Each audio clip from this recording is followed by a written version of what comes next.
Alright, what's up guys? You're welcome to David Data channel once again today, where we talk about data science, productivity and faith.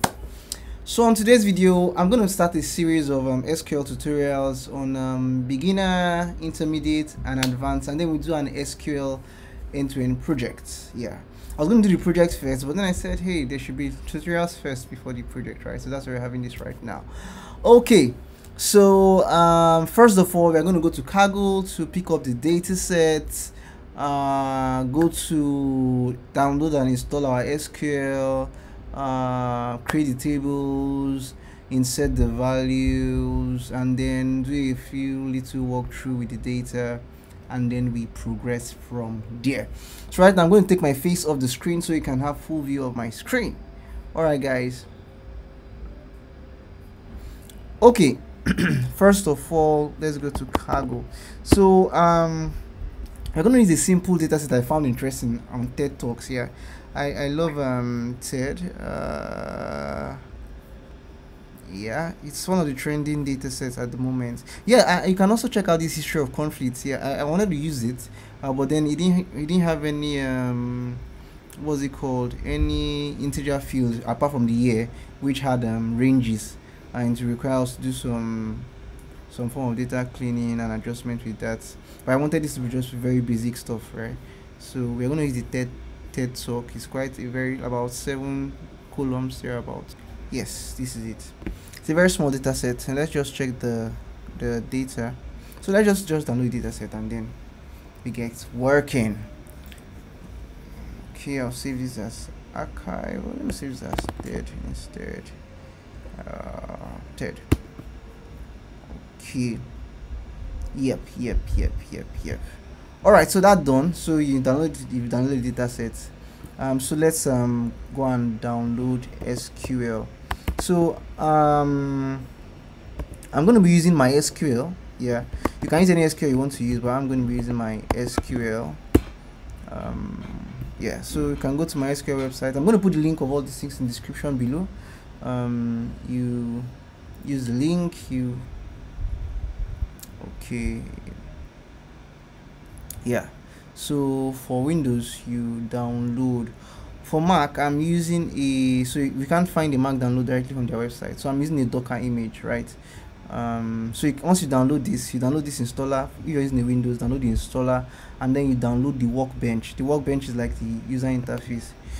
MySQL.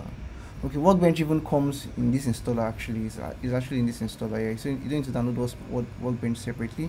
Once you install this installer, it comes with Workbench. This one of 435.7 megabytes. Yeah, it comes with Workbench and every other tool you need for your Windows operating system. For your Mac operating system, I don't see any MySQL here, rather for Mac here. So I'm going to use a Docker. I use a Docker image. Let me show you what that looks like here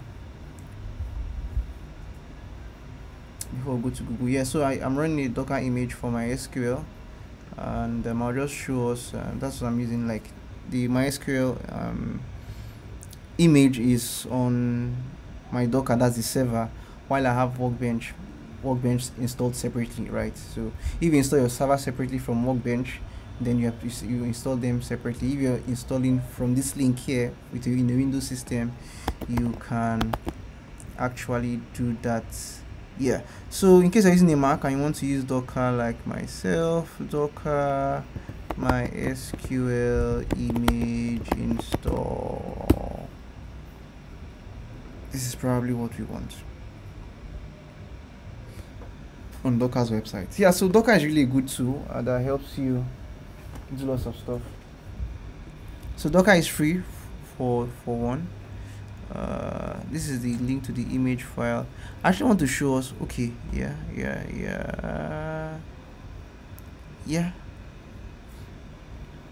this works. Yeah, this works. Yeah, so I'll put this link in the description below, and then you can follow the process and then get it done. I wouldn't want to remove my Docker image and then start afresh again for the video. Nah, so let's move on. So at this point we have installed our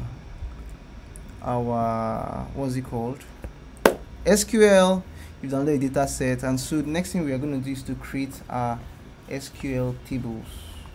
Yeah, so one of the first things you do, so if you're working as data professional, most times in today's much more specific role tags, or where the rows are now much specific, you may not have to like create your tables from the raw database. Oftentimes software engineers have done that already.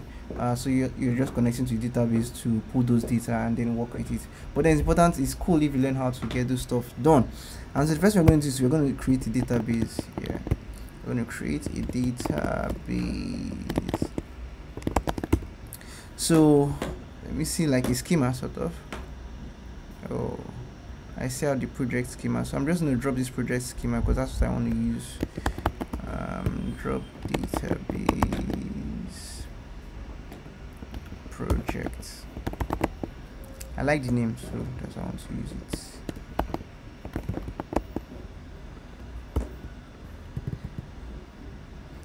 Okay, yeah, dropped. Okay, so I'll put the link to the code as well on perhaps GitHub or somewhere so you can see it, get access to it. Okay, so your syntax for creating database is simple. Create, just as we just dropped that one you just saw us now.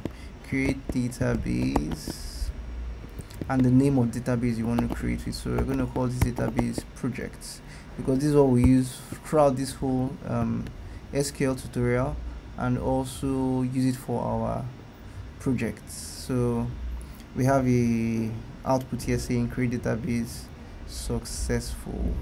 Good. So next thing we're going to do is to create a table within the database. So we're going to say, before we create a table, we say use projects. So we have several databases here already. So you're going to specify that we want to use projects, right? Use projects. 0 rows affected. Okay. So now we're now in the project space. If you open the tables now, you see it's blank, nothing, no views, no stored procedures, no functions. As we proceed, maybe in the intermediate or advanced, we'll talk about stored procedures, views, CTs, and stuff like that. Okay. So now let's create our first table. So that dataset we got from Cargo has how many columns? 1, 2, 3, 4, 5. Let me just copy this. So I can have that somewhere.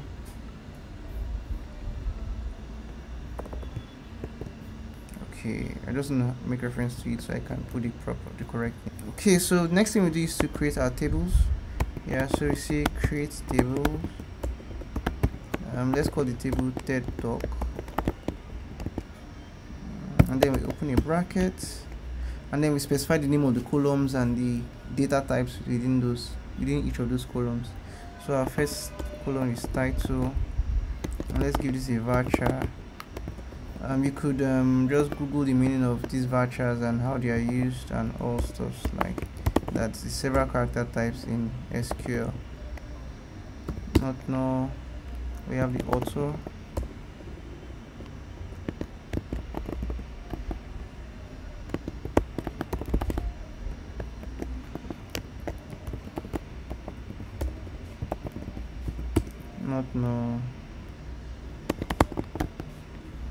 Date, I call it date given.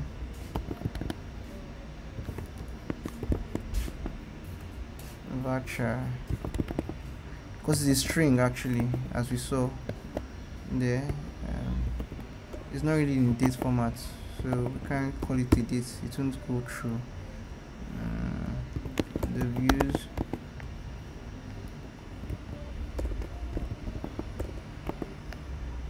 this is an integer, so not now. Like the likes, integer, not now, comma here. my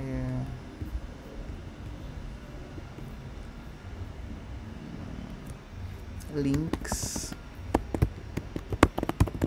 VARCHAR. I'll give this VARCHAR 255 because it's very long. The strings are very long. Not null. And then let's give a primary key, as it may not run without that.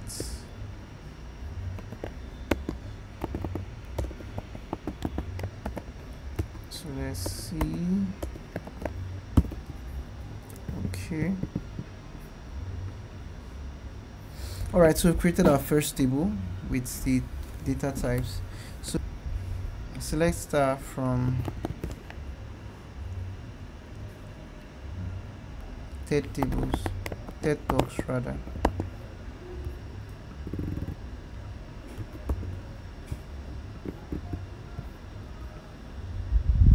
So we see we have our table and it's all empty. So let's insert something into our table. So we're going to use the insert command. Insert into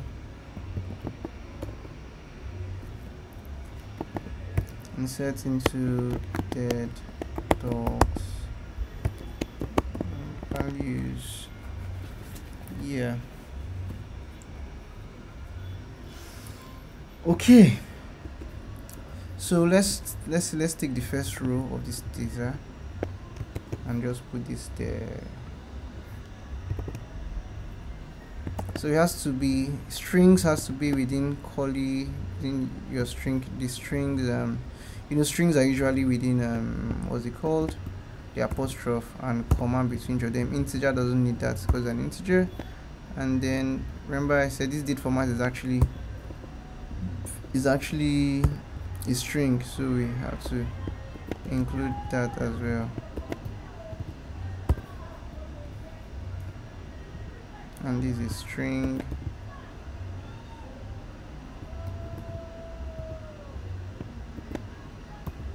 and then this is a string, and then we open and close a bracket within. Yeah, so let's see if this is going to run. It should run.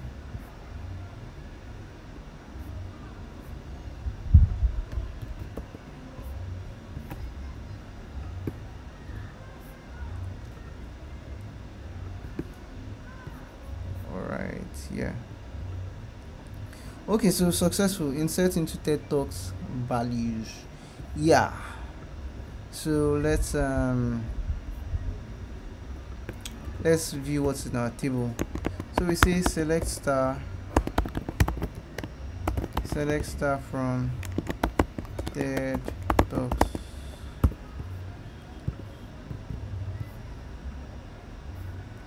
So we see the data we just inserted into this, right? So we can't insert our data one by one into this data set, right? Into SQL. So what we're going to do is we're going to convert it to a JSON file and import it as a JSON file from here. So a website I used to test this out was yes, this is it, Convert. Yeah. So let's download our file. Is this it? Yeah.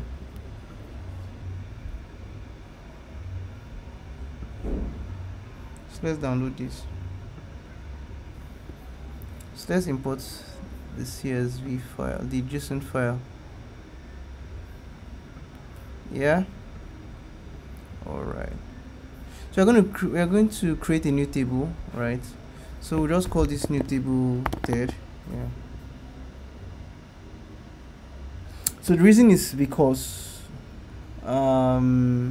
this file we uploaded already has the column names, and then we did not remove the column header, right? So we just want the values, and so if we put it again, it would clash. The two column headers would clash. So we'll just create a new table. Else we could have done create existing table, specify this table we had, or we'll just create a new table right now. Okay, call it TED. Yeah, so then we select the data types. This is an integer, this is an integer. Okay, and then we import. All right, this is correct this time. Okay, so what did I even call that information set?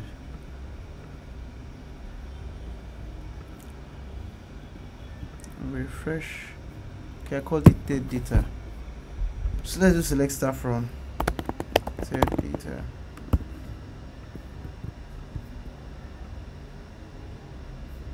Alright, so this is what we have. So we'll continue from here in the next video.